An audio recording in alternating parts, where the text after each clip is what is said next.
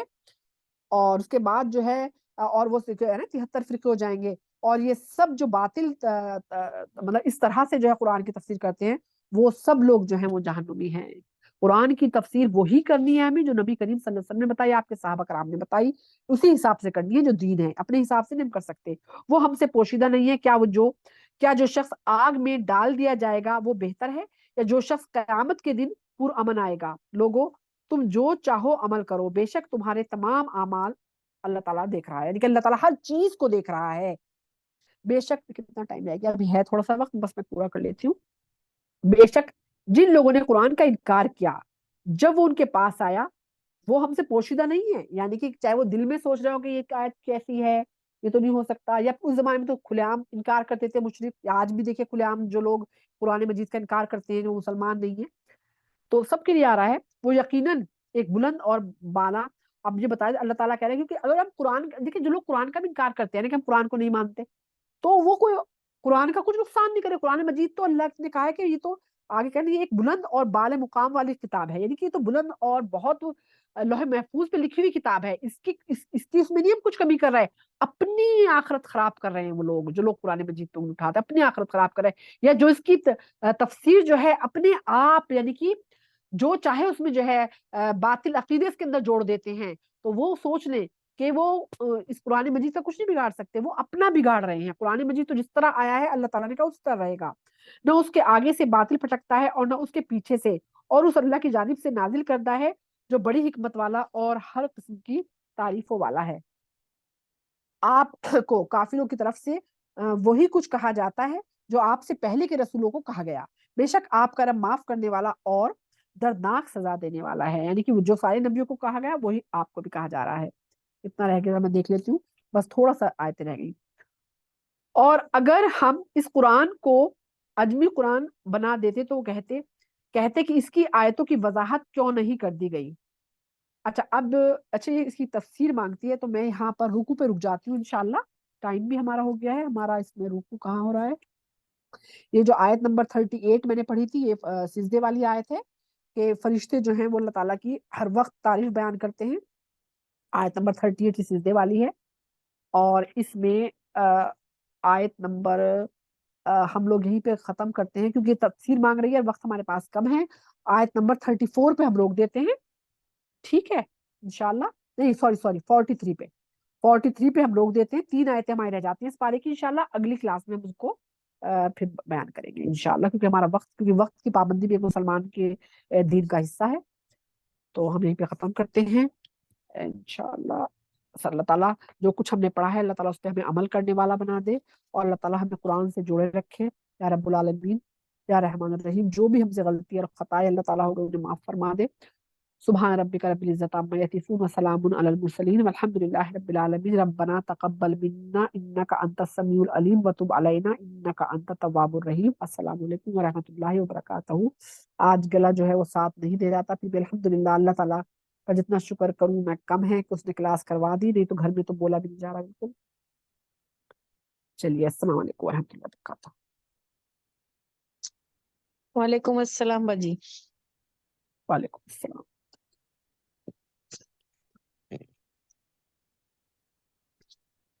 باجی جی میں یہ بول رہی ہوں کہ ابھی میرے ساس سسر عمرہ پہ گئے ہیں سعودی